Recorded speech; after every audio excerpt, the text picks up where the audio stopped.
Hello, I'm Brigantia Blackbird. Happy Friday and welcome to Wicca 3. We are doing the destiny debate this week, so let's wade into controversial waters, shall we? The question of free will versus destiny or fate, and what is free will and what is destiny, this has been examined and discussed for quite literally thousands of years. And I'm not going to pretend that I'm offering you the definitive absolute answer to such a large question in this video. But even without being able to have absolute definite answers, it is worthwhile to think about these things. Whatever the ultimate truth is, there are profound implications.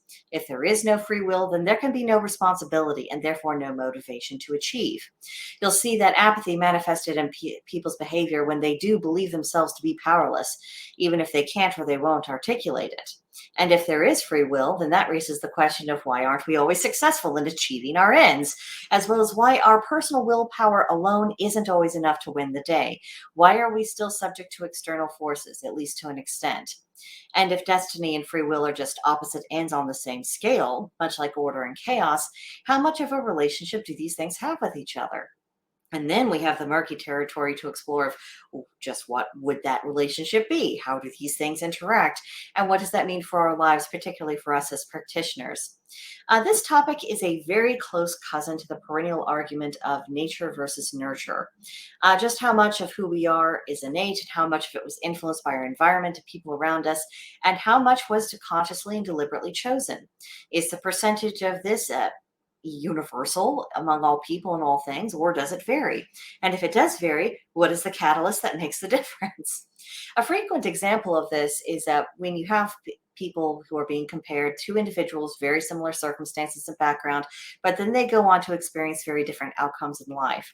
Whether they faced common adversity and made choices that affected whether they remained stuck or overcame problems, or if you have two people in a comfortable situation, but one person does well and the other person falls into difficulties.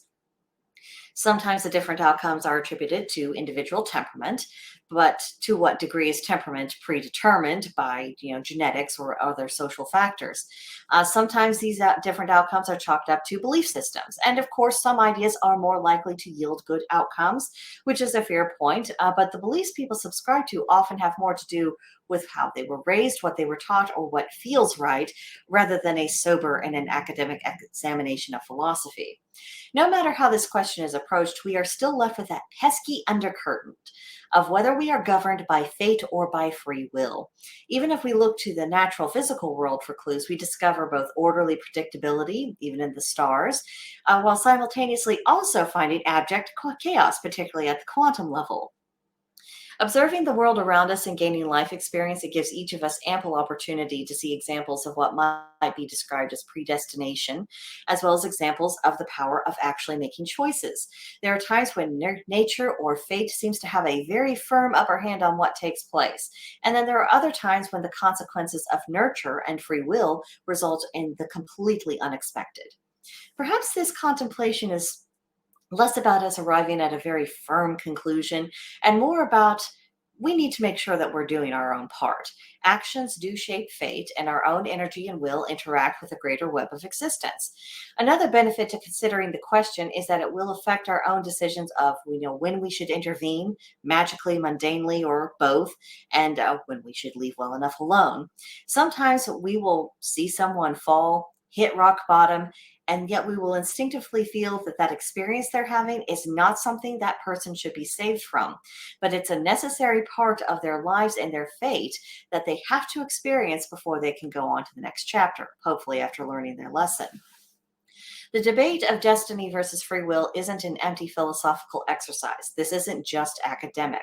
What we think has profound and daily implications, including to our spiritual practice. And I would urge anyone watching this video to think about this and not allow that what they want to be true or would prefer to be true to cloud their vision. In order for us to come to a better understanding, we must be willing to look at all things as they are, not as we wish them to be, not as we fear them to be. Only then can we get a glimpse of how destiny and free will function and how we can operate within those bounds. So, on that ambiguous note, let's talk about your homework for October 20th through October 26th. First, what were your thoughts about destiny and free will before this video? Journal about that and whether or not you still have the same opinion. Second, consider your immediate surroundings and the people you deal with on a daily basis. Do your ideas about destiny and free will align with what you observe? And three, cast a circle, meditate, use your tarot cards or other divination tool, and ask the gods to shed some insight on this matter. Write down the reading, any feelings, impressions you have through this experience, and then think about what it is you have received. That's what I have for you this week. Comments, questions, concerns, complaints, leave them for me in the comments section below or shoot me off an email. It's brigantiablackbird@protonmail.com. Be happy to hear from you. Next week, we will be having a pretty brief video about a little seasonal witch keeping that we might be doing this month. So hope you'll come back for that, and I'll see you next time.